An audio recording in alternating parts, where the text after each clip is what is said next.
40 years after one of the deadliest industrial disasters in history struck Bhopal, a cleanup effort has begun to remove hundreds of tons of waste from the site. 337 tons of waste were removed from the Union Carbide chemical plant, the epicenter of the explosion that released 27 tons of toxic methyl isocyanate and other lethal gases into the air after the Madhya Pradesh High Court pulled up the state government to dispose of the waste. Apart from the gas leak, toxic waste from the factory was found disposed of in pits and open ponds here. The factory waste was said to have seeped into the groundwater, causing long-term exposure of residents in at least 42 areas to toxins. On the night of 2nd December 1984, sleeping Bhopal residents woke up to a gas leak that choked the city not only that day, but for years to come. 27 tons of methyl isocyanate gas had escaped its tank in the pesticide factory, Union Carbide,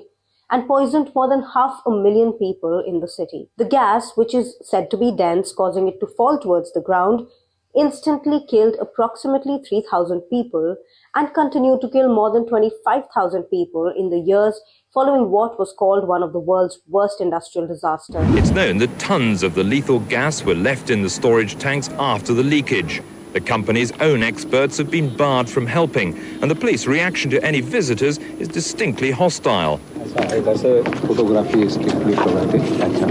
contaminated the groundwater and caused health conditions to people such as cancer, miscarriages, and lung and heart diseases. It not only caused the stillbirth rate to go up to 300%, but also affected many children born afterwards with conditions such as cerebral palsy, Down syndrome, and muscular dystrophy. With new sufferers still arriving at the hospitals nearly 1 week after the incident, it seems that the authorities are no nearer to defusing the potential time bomb of the gas left inside the Union Carbide factory. Even the waste the disaster left behind in the shutdown factory contaminated the groundwater across 42 residential areas. The waste contained 5 types of hazardous materials, including pesticide residue and forever chemicals, which remain toxic forever. The disposal of this waste had become a point of contention among activists who said it would cause further pollution and, if moved to someplace else,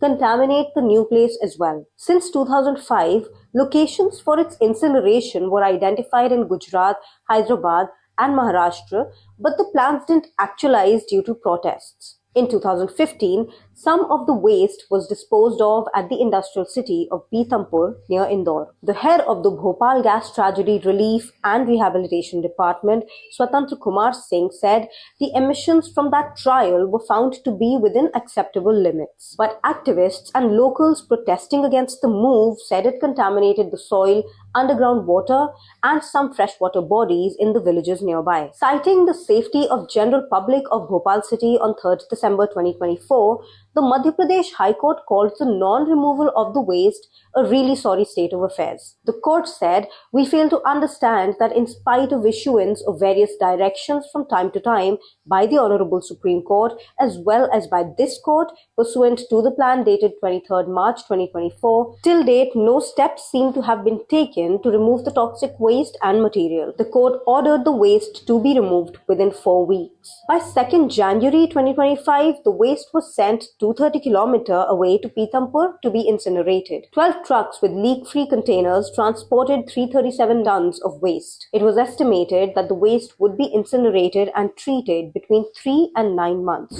Pithampur bus stand पे लोगों का प्रदर्शन कर रहे हैं कचरे के विरोध में, तो उन लोगों को हम समझाने का प्रयास कर रहे हैं कि जो भी प्रोसेस हो रही है वो साइंटिफिक तरीके से हो रही है, और हम सब भी यही चाहते हैं कि कचरा जले नहीं, क्योंकि आने वाली पीढ़ी को बहुत ज्यादा जानलेवा खतरा हो सकता है इससे। Head of Bhopal Gas Tragedy Relief and Rehabilitation Department, Swatantra Singh, said the waste would be burned and its ashes would be tested to see if they contained any residual harmful elements. He added that the smoke from the process would be passed through 4-layer special filters to ensure the surrounding air is not polluted. At the end, the ash will be covered by 2 layers and buried at a landfill to make sure it doesn't come in contact with the soil and water.